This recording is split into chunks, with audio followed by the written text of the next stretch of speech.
बिस्मिल्लाहिर्रहमानिर्रहीम। नई बात के साथ मैं हूं फवाद अहमद।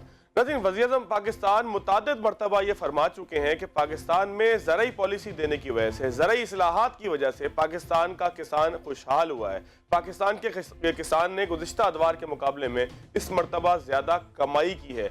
मामला क्या है, हकीकत क्या है, तमामी चीज़ों का जायज़ा लेंगे। साथ साथ सब्जियों की कीमतों में इजाफा हो रहा है। टमाटर तकरीबन 200 रुपए फी किलो से ऊपर की तरफ जा रहा है। कीमतों में इजाफा जो हो रहा है, ये किस वजह से हो रहा है, कैसे रुकेगा? खाद की कीमतों में कहां तक इजाफा हुआ है? काश्तकार को ज़रई पैदावार के लिए जो एक कीमत अदा करने पड़ती है, उसमें कहां तक इजाफा हुआ है? तमामी चीज़ों का जायजा लेंगे। पहले प्रोग्राम के पहले हिस्से में हमारे साथ मौजूद है महमूद नवाज शाह साहब। सिंध के काश्तकार हैं, आबादकार बोर्ड से इनका ताल्लुक है। शाह साहब, बहुत शुक्रिया आपके वक्त का। शाह साहब, ये फरमाइएगा कि वज़ीर-ए-आज़म पाकिस्तान का जो एक दावा है कि किसान को बड़ा फायदा हुआ है हमारे दौर में हमारी पॉलिसीज की वजह से, इसका क्या हकीकी मामला है?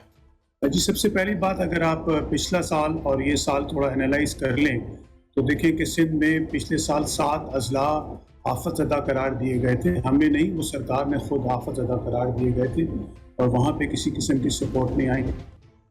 वही कहानी कोविड-19 में भी थी, और जब कोविड-19 के सारा क्राइसिस, तो उसमें भी ग्रोवर्स को और एग्रीकल्चर को ऐसा कोई भी चीज़ 1.3 ट्रिलियन रुपीस बिजनेस को तो दिए गए, लेकिन ज़रात में 1 रुपया भी नहीं दिया गया।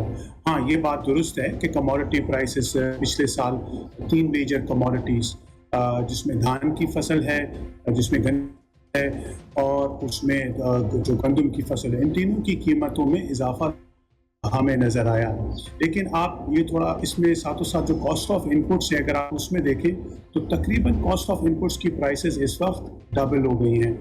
और साथों साथ इस साल अगर आप देखें तो धान की फसल जो हमारी मेजर एक्सपोर्ट कमोडिटी है, तो पिछले साल जो सिंध में 1700-1800 थी, इस साल 14 से 1500 में जा रही है। तो 5 से 6 साल में अगर कोई 200 से 400 रुपए फी मन यानी 40 किलोग्राम के हिसाब से इजाफा तो हुआ है, और हम ये कह सकते हैं कि सस्टेनेबल भी रहा है। लेकिन ऐसी बात बिल्कुल नहीं है कि कोई इस तरह के इजाफे हैं जिस तरह के आपको कमोडिटी प्राइसेस में इस वक्त नज़र आ रहे हैं। अच्छा, जो कॉस्ट है पूरे इसकी ज़राअत की एक कॉस्ट है, जाहिर है कि आपको खाद भी चाहिए, आपको डीएपी भी चाहिए, आपको जो है वो डीजल भी चाहिए, आपको बिजली की कीमत भी जो है वो उसके अंदर भी कुछ ना कुछ ऐसा मामला होना चाहिए कि जो कीमतों के ऊपर अंदाज ना हो। कितना इम्पैक्ट पड़ा है इन तमाम चीज़ों का? पूरी ज़राअत का जो एक सिस्टम होता है, आपका इको सिस्टम होता है, ज़रई पैदावार की कॉस्ट के अंदर कितना फ़र्क पड़ा है आपको?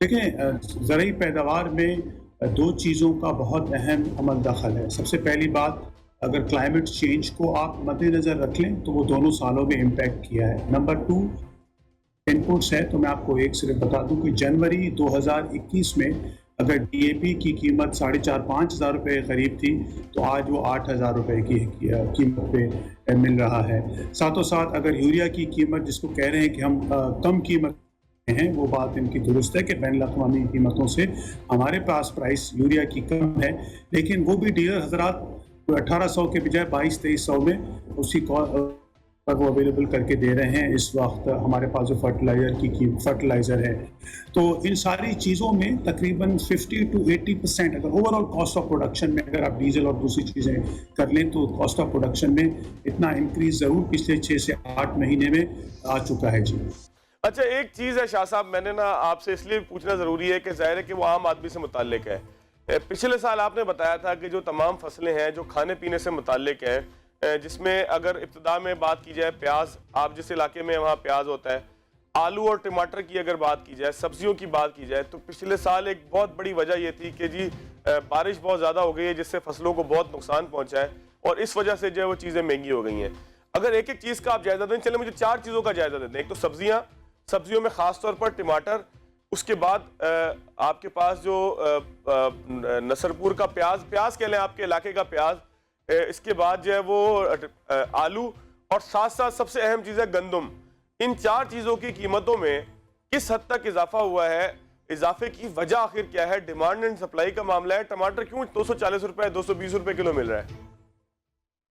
सबसे पहली बात, जिसमें हम सबसे ज़्यादा इस्तेमाल करते हैं अपने रोज़ाना की कुकिंग में, उसमें हमारे पास जैसे प्याज है, तो प्याज इस वक्त रादर सरप्लस में है और प्याज की कीमत तो वह हुकूमत की तरफ से भी ये बात आई कि कोई 4 से 6% उसमें रिडक्शन आई है। आज भी प्याज कोई 15 रुपए किलो फार्म से दस्तियाब है, कोई 700-800 रुपये मन के करीब है और मेरे ख्याल में रिटेल कोई तकरीबन 30-35 रुपये 40 रुपये करीब रिटेल होना चाहिए उसी प्याज को। तो मेरे नहीं ख्याल में कि प्याज की कीमत ज़्यादा है। आज हिंदुस्तान में पाकिस्तानी रुपयों के हिसाब से 90-95 रुपये किलो प्याज बिक रही है। हालांकि उनकी अपनी भी प्याज है, अपनी स्टोर की भी प्याज है, उसके बाद भी कीमतें कुछ इस तरह से 2019 में भी इस तरह से था, 2020 में भी हमारे पास लोवेस्ट प्राइस ऑफ अनियंस थी पूरी रीजन में। तो हम ये बात कोई यूरोप की नहीं कर रहे, बट हम अपने साउथ एशिया के जो हमारे जैसे ममालिक में हम उनकी बात करें। अब आ गए टमाटर के ऊपर। जब कीमत होती है तो ज़्यादा होती है, तो जाहिर सी बात है उसके ऊपर, लेकिन जब पिछले 7 से 8 महीने में टमाटर कोई 5 से 10 रुपए किलो भी कोई ख़रीदने के लिए तैयार नहीं था, तो वो ख़बर नहीं बन रही थी।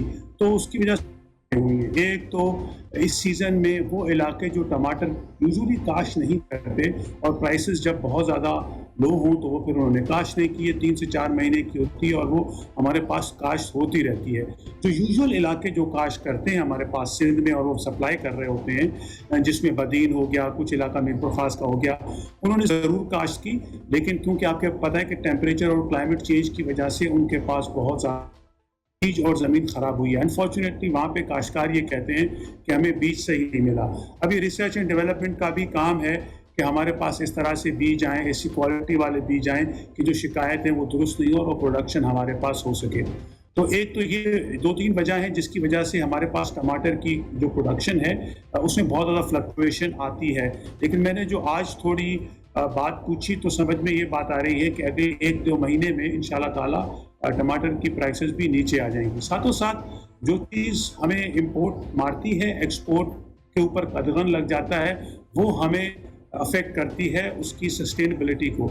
जब तक हुकूमत पाकिस्तान और हुकूमत सिंध, क्योंकि वफाक और सूबा भी बड़ा इंपॉर्टेंट एग्रीकल्चर की प्रोडक्शन में, ज़रा को सस्टेनेबल नहीं बनाएंगे तो वो फ्लक्चुएशन आपको इस तरह से बहुत चीज़ों में आपको नज़र आएगा। तीसरी बात, जब ज़्यादा हो जाए प्रोडक्ट तो दुनिया में वैल्यू एडिशन होती है, उसकी पेस्ट बनती है, उसका वैल्यू एडिड बनता है। क्योंकि हमारे पास इस तरह का कोई वैल्यू एडिड है नहीं, तो वो सारी चीज़ें फिर ज़ाया हो जाती हैं और वो उसका 110% होता है, वो सारे के सारा काश्तकार को देना पड़ता है। इस वजह से ये बहुत हैवी फ्लक्चुएशन, साल में कभी कभी ये चीज़ें बहुत ज़्यादा एक्सपेंसिव भी हो जाती हैं। अच्छा शाह साहब, कोई हुकूमत का आपको ऐसा मामला नज़र आता है कि हुकूमत पॉलिसी साजी की तरफ जा रही है कि जिसके अंदर जिस तरह से आपने कहा कि पल्प कलेक्ट होना चाहिए अगर जो है वो फसल ज़्यादा हो जाए, फसल कौन सी लगनी है, डिमांड एंड सप्लाई को कैसे बरकरार रखना है, तो हुकूमत की कोई पॉलिसी इस हवाले से आपको नज़र आ रही है कि जो महसूस होता हो कि पहले से बेहतर हो रही हैं चीज़ें?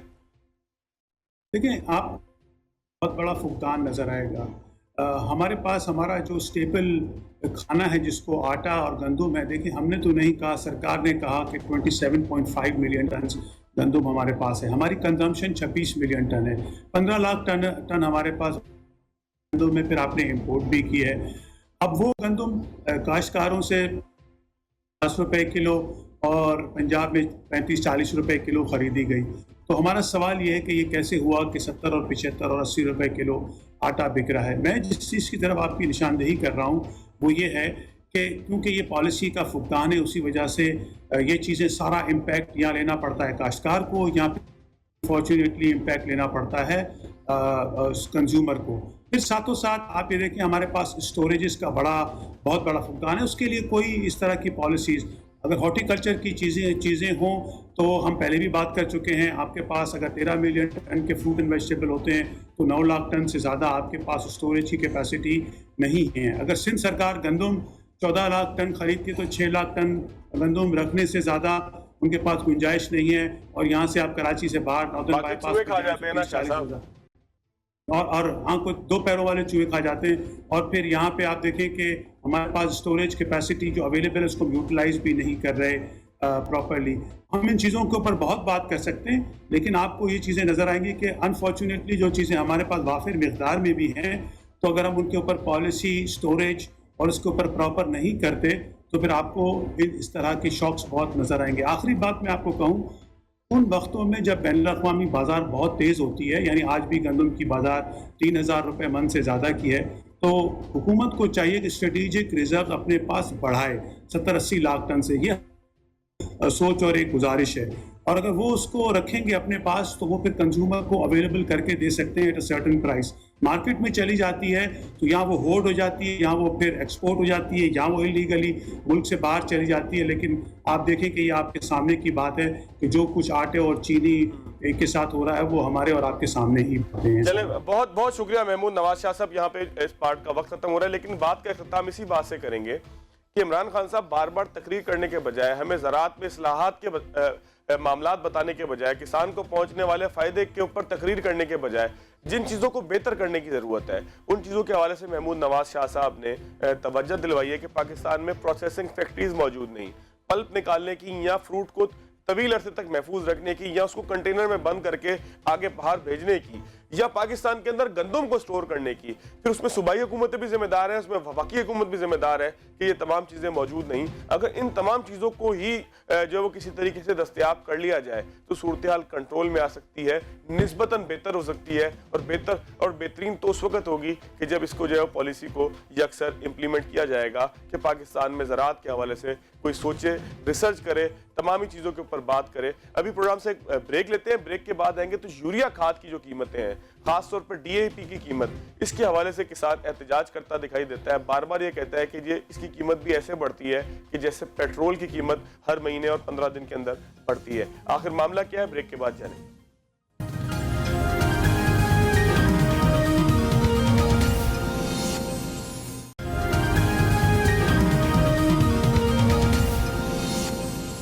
ब्रेक के बाद एक मरतबा फिर खुशामदीद। पाकिस्तान में फर्टिलाइजर की कीमतों में, DAP की कीमतों में रोज बरोज इजाफा हो रहा है। किसान शिकायत ये करता है कि जो बोरी 4,500 रुपए की मिला करती थी अब वो 8,000 रुपए की मिलती है। इस तरह इजाफा होता है कि जिस तरह से पाकिस्तान में पेट्रोलियम मसनूआत की कीमतों में हर 15 दिन बाद, महीने बाद इजाफा होता है। आखिर मामला क्या है, फर्टिलाइजर इंडस्ट्री पाकिस्तान को किस तरीके से सपोर्ट कर सकती है, तमामी चीजों का जायजा लेंगे, बात करेंगे। हमारे साथ मौजूद है इमरान अहमद साहब जो CFO हैं एंग्रो फर्टिलाइजर के, उन्हीं से बात करते हैं। बहुत शुक्रिया इमरान साहब आपके वक्त का।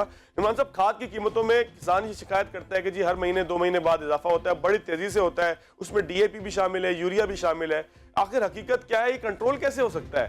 पहली बात ये कि जी यूरिया की प्राइसेस पे ये जो एक सेंटिमेंट क्रिएट किया जाता है कि हमारी प्राइसेस बढ़ रही हैं, तो पहले तो मैं आपको फैक्ट बयान करूं कि हमारी प्राइसेस इस वक्त 2012 के लेवल पर है। यूरिया की प्राइसेस इस वक्त 2012 के लेवल पर हैं।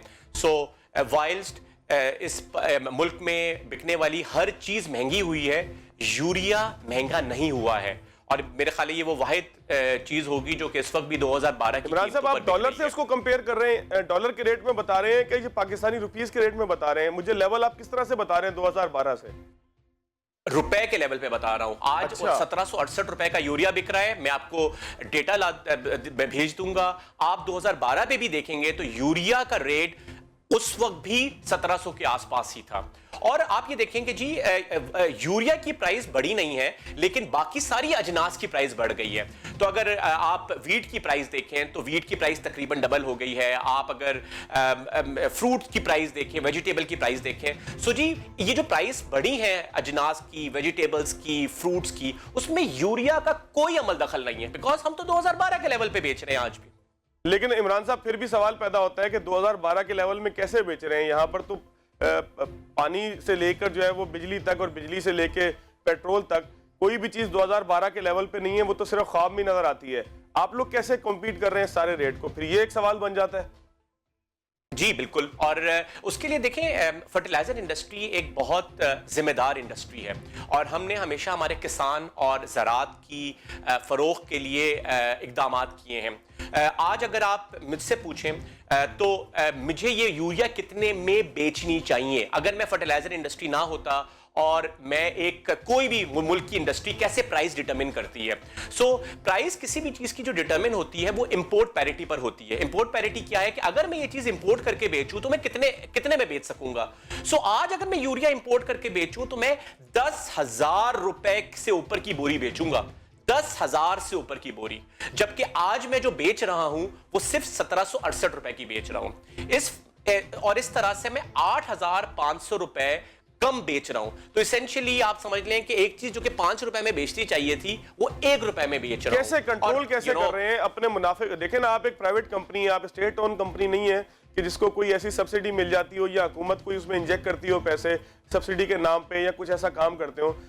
जो फर्टिलाइजर इंडस्ट्री है वो कैसे सरवाइव कर रही है, तो एक पूरा मॉडल हो गया फिर समझने के लिए कि लोग इस सारे मॉडल को तरतीब में रखते हुए, सामने रखते हुए अपनी कीमतों को भी तायुन कर सकते हैं। एक प्राइवेट इंडस्ट्री कैसे तायुन कर सकती है, 2012 की कीमतों पे कैसे बेच सकती है?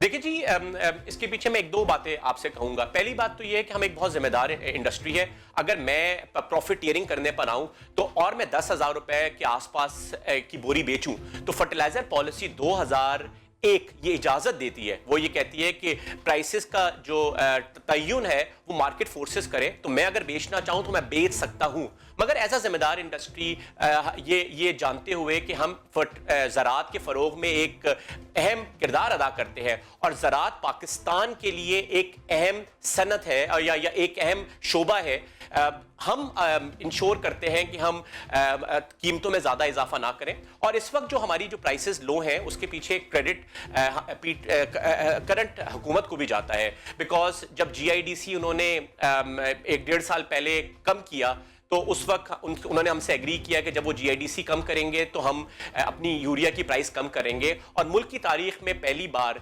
हमने 400 रुपए पर बोरी की प्राइस कम की 2020 के शुरू में। कुछ हुकूमत भी हमारा साथ देती है, but at the very same time हम इंश्योर करते हैं कि हम वो प्राइस ना चार्ज करें जो कि इंटरनेशनल मंडियों में चार्ज की जा रही है और अपने किसान भाइयों को जो एक आलमी मंडियों में एक बहुत इजाफे का जो रुझान है उससे हम शील्ड कर सकें और उनकी फलाह बहबूद के लिए काम कर सकें। अच्छा, एक चीज मुझे इमरान साहब समझनी है आपसे। आप ज़ाहिर है फिगर्स के आदमी हैं, तमाम चीज़ों के आदमी हैं जो मुताल्लिक होती है कीमतों के तयन के हवाले से। एक ज़रई पैदावार जो है उसमें कितना परसेंटेज होता है आपकी, मतलब मिसाल के तौर पर एक टमाटर की फसल है उसमें कितना कंट्रीब्यूशन है, कितना उसके ऊपर एक्सपेंसेस जो हैं वो खाद और ये जो पूरा इसका सारा सिस्टम है, यूरिया हो गया, DAP हो गया और बाकी इससे मुतालिक जो चीज़ें हैं वो कितने % इसके अंदर इन्वॉल्व होती हैं इसके एक्सपेंस के अंदर? जी, मेरे पास 3-4 चीज़ों के नंबर्स हैं जो कि मैं आपके साथ शेयर कर सकता हूं। मैंने कैलकुलेशन करी कि जी एक रोटी की जो एक रोटी आप लेते हैं तो एक उस रोटी में यूरिया कितना डला होता है या सवाल भी मेरा यही है, सवाल में यही आपका। तो जी मैं आपको बताऊं कि एक रोटी की कॉस्ट में 38 पैसे का यूरिया लगता है।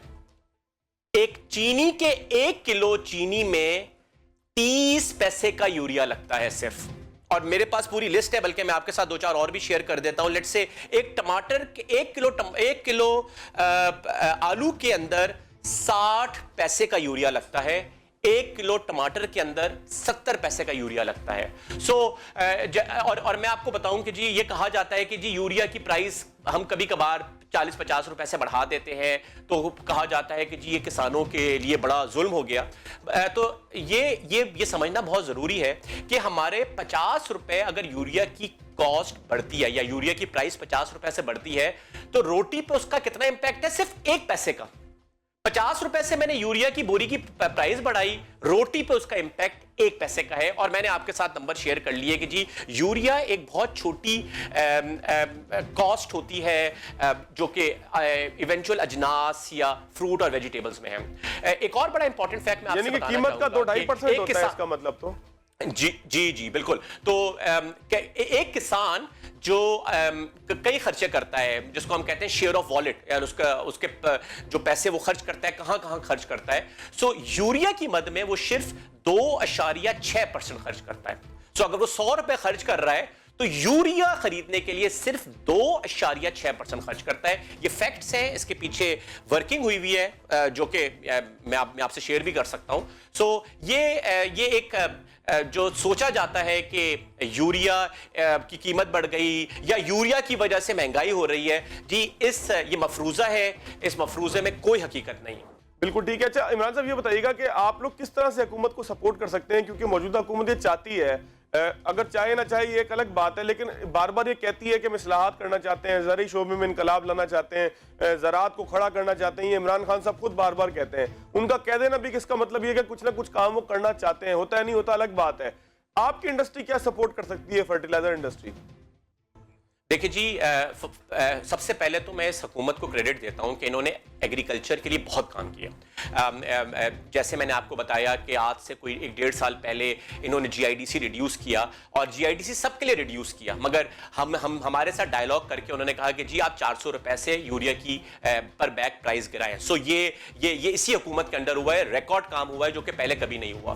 दूसरे नंबर पे किसान कार्ड इंट्रोड्यूस किया। किसान कार्ड का इंटेंट बहुत अच्छा है। हम समझते हैं कि इस मुल्क के अंदर डायरेक्ट सब्सिडी का स्कीम आनी चाहिए, हमारे गरीब किसानों तक वो बेनिफिट जाना चाहिए, और एक किसान कार्ड एक बहुत अहम कदम है उस सफर पे। सो ये एक बहुत बेहतर काम किया है हुकूमत ने। तीसरा काम जो मैं आपको बताना चाहता हूं, वो जो सपोर्ट प्राइस बढ़ाई है। आप देखिए, वीट की सपोर्ट प्राइस बढ़ाई और बाकी भी चीजों की सपोर्ट प्राइस बढ़ाई। आज मेरा किसान बहुत खुश है।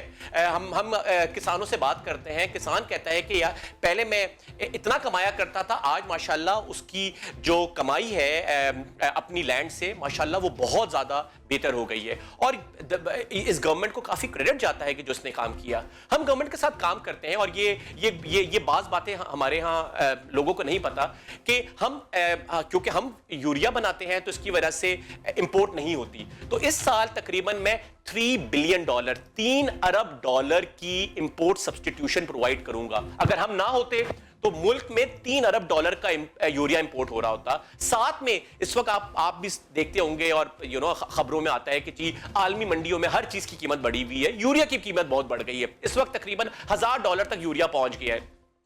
अगर हम ना होते तो मुल्क में आपकी हुकूमत को बहुत ज्यादा यूरिया इंपोर्ट करना पड़ता और सस्ते दामों बेचना पड़ता। तो तकरीबन हमने वो सस्ते दामों बेचकर इस मुल्क में 350 अरब रुपए का, 350 अरब रुपए से ऊपर का फायदा अपने किसान भाइयों को पहुंचाया है, जस्ट बिकॉज कि हम यहां पे एग्जिस्ट करते हैं। चले, बहुत शुक्रिया। इमरान अहमद साहब हमारे साथ मौजूद थे। बड़ी अच्छी खबर यह है कि किसी न किसी इंडस्ट्री के अंदर, किसी न किसी जगह पर कुछ ऐसा भी हो रहा है कि जिसकी सताइश की जा सके, जिसके ऊपर बात की जा सके, जिसके ऊपर खुशी का इजहार किया जा सके। और ये सुनकर मुझे बड़ी हैरत हुई कि आज भी यूरिया की कीमत जो है वो 2012 के रेट के बराबर रखने की कोशिश की गई है। इसमें ज़ाहिर है बहुत सारी चीज़ों का अमल दखल होगा, लेकिन बहरहाल जिस इंडस्ट्री ने अच्छा काम किया है उसको भी सताइश देने की, उसको भी क्रेडिट देने की कोई ना कोई ज़रूरत है कि जो हुकूमत को करना चाहिए, और हमें भी इसके ऊपर बात करनी चाहिए। एक ब्रेक लेंगे, ब्रेक के बाद आएंगे तो कपास के ऊपर बात करेंगे आफ्टर शॉर्ट।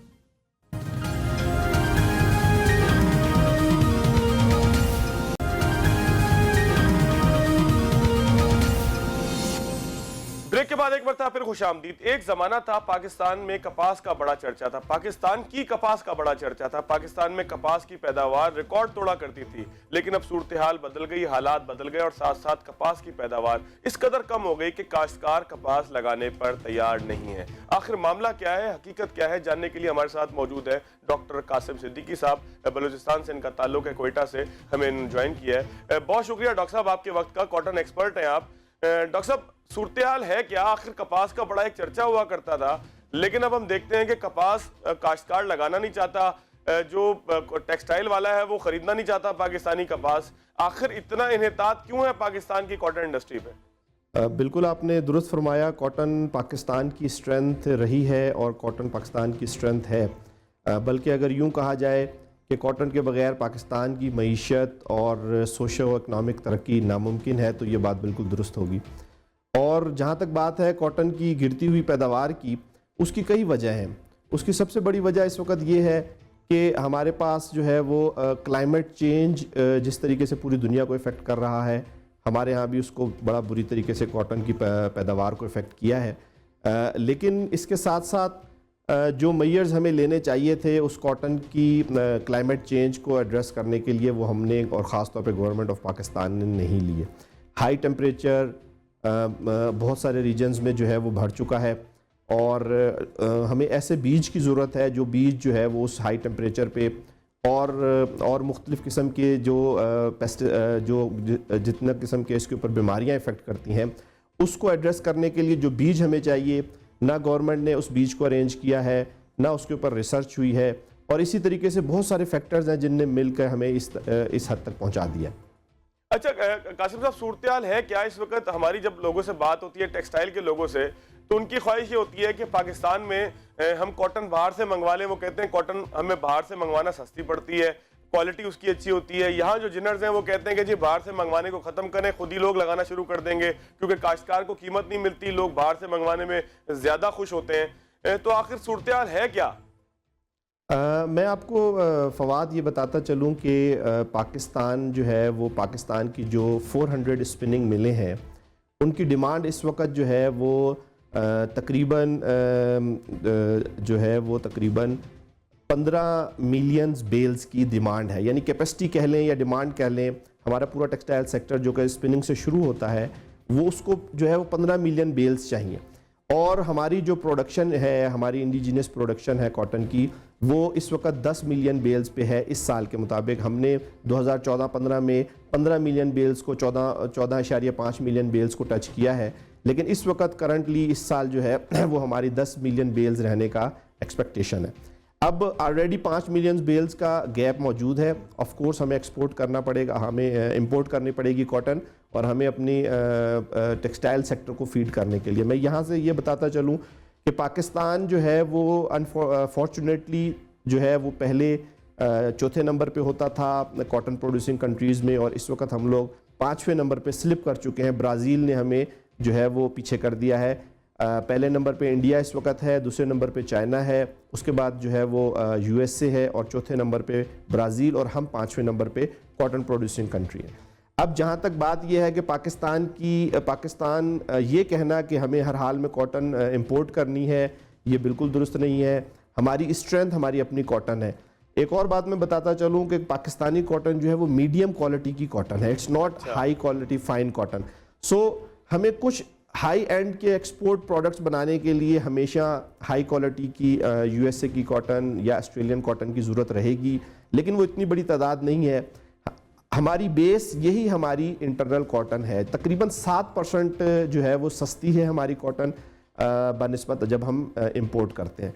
अब थोड़ी बहुत कॉटन ज़रूर आएगी, लेकिन हमें हमारी स्ट्रेंथ जो है कुछ आर्टिकल्स ऐसे हैं, लेट्स से जैसे टॉवेल है या जीन्स है, ये 2 आर्टिकल्स ऐसे हैं जो कि जिसके लिए हाई क्वालिटी कॉटन की, फाइन कॉटन की ज़रूरत नहीं है, बल्कि ये मीडियम क्वालिटी कॉटन से प्रोड्यूस की जाती है। और हमारा जो एक बहुत बड़ी स्ट्रेंथ है वो होम टेक्सटाइल्स हैं।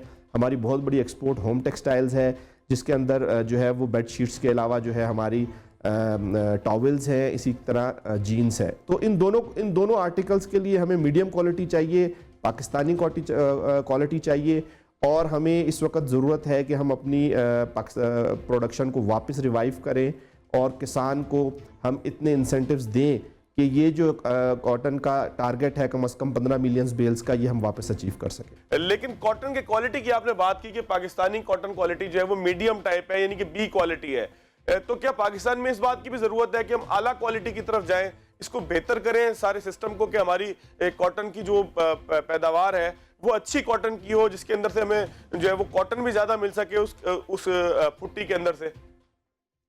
जी बिल्कुल फवाद, आपने बिल्कुल दुरुस्त इसको जो है ना वो हाईलाइट किया है। कॉटन हमारी बैकबोन है इंडस्ट्री की। टेक्सटाइल की exports is largely dependent on our cotton products. तकरीबन लास्ट ईयर 23 से 24 बिलियन डॉलर की पाकिस्तान की एक्सपोर्ट हुई है, जिसके अंदर जो है हमारा 15 बिलियन डॉलर्स जो है वो हमारी कंट्रीब्यूशन है टेक्सटाइल सेक्टर की। और टेक्सटाइल मींस कॉटन, क्योंकि हम जितना फॉर डिकेड्स, और मतलब अगर आप हिस्ट्री देखें तो इस इंडस रिवर के इर्द गिर्द जो कॉटन पैदा होती है वो आज से नहीं बल्कि सदियों से होती है। और हमारा रीजन जो है वो बहुत स्ट्रॉन्ग है यान बनाने में, कपड़ा बनाने में, और फिर आजकल जो है वो जितने भी हाई एंड फैशन प्रोडक्ट्स हैं और जितने भी ब्रांड्स हैं उनको जो है वो यूरोप अमेरिका में हम सप्लाई कर रहे हैं। और ये सारा का सारा कुछ और इतनी ह्यूज इन्वेस्टमेंट हुई है टेक्सटाइल सेक्टर के अंदर, बिलियंस ऑफ डॉलर्स की इन्वेस्टमेंट हुई है, वो सब डिपेंड करती है to having a very good quantity and quality as well of cotton. अब आपने जो जहाँ तक बात आपने की कॉटन क्वालिटी की, तो ये डिपेंड करती है 3-4 फैक्टर्स के ऊपर। नंबर 1, सीड ऑफ कॉटन, मतलब बीज अगर आपका अच्छी क्वालिटी का है तो you can have a very good quality of cotton. Number 2 climate conditions के ऊपर डिपेंड करती सारी प्रोडक्ट जो है कॉटन की वो क्लाइमेट पे डिपेंड करती है। जो इस वक्त ग्राउंड रियलिटी है वो ये है कि जो बीज हम इस्तेमाल कर रहे हैं और जो हमारा क्लाइमेट कंडीशन है वो हमारी मीडियम क्वालिटी ही की कॉटन को फेवर करता है। हम हाई क्वालिटी कॉटन की तरफ जा सकते हैं, लेकिन अभी तक हमने जो बाय वॉल्यूम हम यूटिलाइज कर सकते हैं वो भी हम नहीं कर रहे। हाई क्वालिटी की हमें जरूरत है, हाई क्वालिटी कॉटन की। बिल्कुल हमें हाई क्वालिटी कॉटन की ज़रूरत है, क्योंकि जब हम इंटरनेशनल ब्रांड्स की प्रोडक्ट्स बना रहे होते हैं, ज़ारा की, H&M की, फॉरएवर 21 की और इसी तरह नाइक की और एडिडास की, तो ये वो ब्रांड्स हैं जो कि हमें हाई क्वालिटी कॉटन बनाने पे, हाई आर्टिकल्स बनाने पे के ऑर्डर्स देते हैं और उनको मीट करने के लिए we need high quality cotton. तो कुछ ना कुछ पोर्शन इजिप्शियन कॉटन, मैं आपको सिर्फ थोड़ा सा एक हिंट दे देता हूँ, हमारी कॉटन की लेंथ जो है वो 28 mm की है एवरेज हमारी पाकिस्तानी कॉटन की, और हमें कुछ आर्टिकल्स बनाने के लिए 40 mm एंड अबव लेंथ चाहिए होती है, जिससे बहुत ही फाइन फैब्रिक्स हम बना सकते हैं। तो ये एक बहुत, लेकिन ये it's not a large volume, इसका बहुत ज़्यादा वॉल्यूम नहीं है। हमारा मेजर वॉल्यूम होम टेक्सटाइल्स पे जो है डेनम में है, और मैं आपको बताऊंगा बहुत फॉर्चुनेटली हमें जो डेनम के ऑर्डर्स मिलते हैं उसकी एक वजह हमारा मीडियम क्वालिटी की कॉटन है, वो उसकी कीमत भी फिर मीडियम क्वालिटी की है, वो बहुत हाई क्वालिटी प्राइस नहीं है, जो कि हमारे फॉरेन एक्सचेंज अर्निंग के सबब बनती है। अच्छा, एक बिल्कुल मुख्तसर सा बताइएगा कि जो बाहर की मार्केट है, इंटरनेशनल मार्केट है, उसमें जरूरत मौजूद है कि पाकिस्तान हाई क्वालिटी कॉटन पैदा करे, हाई क्वालिटी कॉटन के साथ साथ हाई क्वालिटी टेक्सटाइल की तरफ जाए, जिस तरह आपने कहा मीडियम क्वालिटी डेनिम हम पैदा करते हैं। तो क्या इंटरनेशनल मार्केट पाकिस्तान के लिए इतनी बड़ी, इतनी खुली मौजूद है कि पाकिस्तान अगर ये हाई क्वालिटी फैब्रिक्स पैदा करे तो वहां पर जो है वो उसकी अच्छी कीमत मिल सके? देखें, वैल्यू एडिशन की फवाद हमेशा ज़रूरत रहेगी। जितनी प्रोडक्ट्स में आप वैल्यू एडिट करेंगे वो आपको उतना ज़्यादा प्रॉफिट दिलाएगी। डॉक्टर साहब, टाइम मेरे पास खत्म हो गया है, मैं फिर किसी मौके पे आपसे तफसील से बात करेंगे। यहाँ पे प्रोग्राम का कंक्लूड इसी बात पे करेंगे कि बहुत सारे काम हुकूमत के करने हैं, बीज जो है वो हुकूमत को ही फराहम करना है, बीज की क्वालिटी हुकूमत को तय करनी है कैसी होनी चाहिए। ज़राअत के हवाले से जो इस्लाहात हैं वो हुकूमत को लेकर आनी है। आज के सारे प्रोग्राम के अंदर हमने इसी बात का जायजा लेने की कोशिश की कि हुकूमत अपने पॉइंट पर क्या कर रही है और किस तरीके से काश्तकार को, किस तरीके से जमींदार को, किस तरीके से किसान को फैसिलिटेट कर सकती है। आज के प्रोग्राम से इतना ही, अगले प्रोग्राम तक याद दीजिए। अल्लाह हाफ़िज़।